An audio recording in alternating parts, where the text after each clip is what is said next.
Yesterday, an attorney for Donald Trump's campaign had to actually tell a judge in a Maricopa County court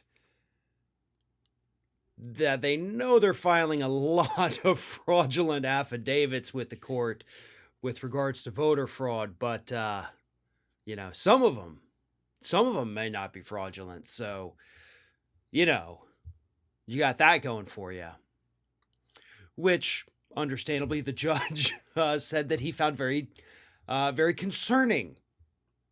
That's what you're coming into my court with, telling me that you set up a system to try to get people to come forward, the whistleblowers to come out, and you're telling me it's filled with lies and spam, but you filed it anyway, knowing that plenty of these claims are fraudulent. Because that is what the lawyer admitted to.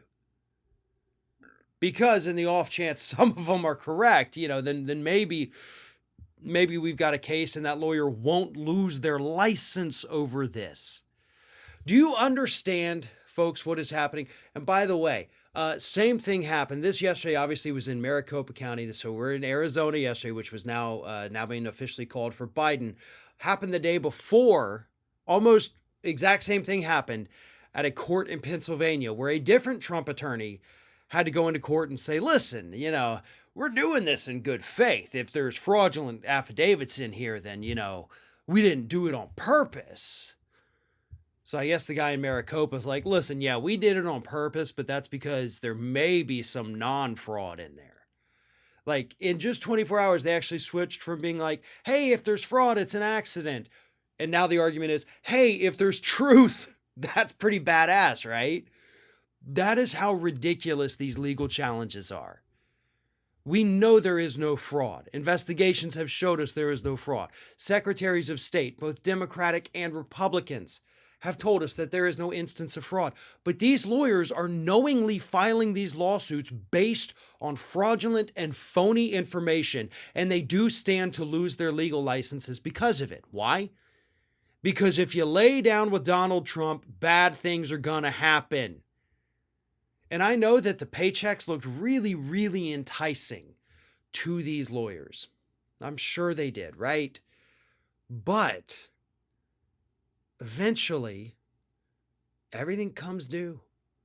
Karma does sneak back up on you. Your entire reputation, your career, what you set out to do with your life, going to school for all those extra years and passing the bar and taking these exams and keeping up with your CLE credits, suddenly all of that is at risk, all those years and years of hard work, just because you decided to throw your lot in for a moment with Donald Trump. That is how quickly he has ruined these people's careers. And I'm not kidding when I say that a lot of these lawyers do stand to lose their licenses over this. You cannot, as an attorney, file a lawsuit that you know is based on fraud. And if they knowingly did that, which is what it appears to be, they will be investigated. And if the investigation concludes the same thing that we just determined, it's likely they will no longer be allowed to practice law. Their livelihoods will be ruined. And I'm not saying that they don't deserve it, by the way. If you're the kind of lawyer that would do this, you shouldn't be practicing law.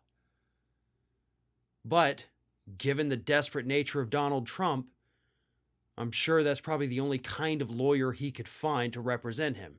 The kind that has no integrity, the kind that has no moral compass, the kind that can look at a stack of fraudulent material and still feel confident enough to walk into a courtroom and tell the judge, hey, judge, I know this is all fraudulent, but maybe look through it. Maybe one or two of them are real.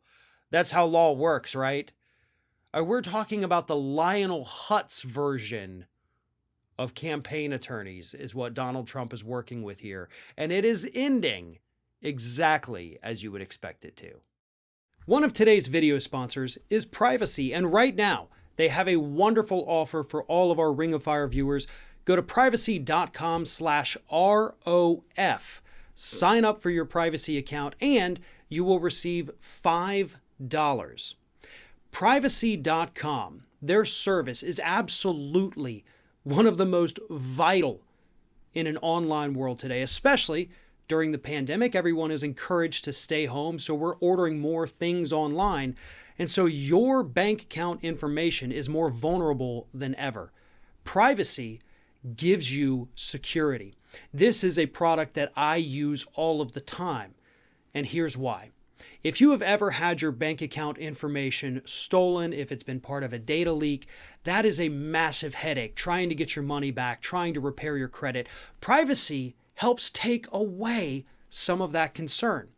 What Privacy does is it provides a browser extension, or you can go right into the website or into the app, and it can create a virtual bank account or credit card number.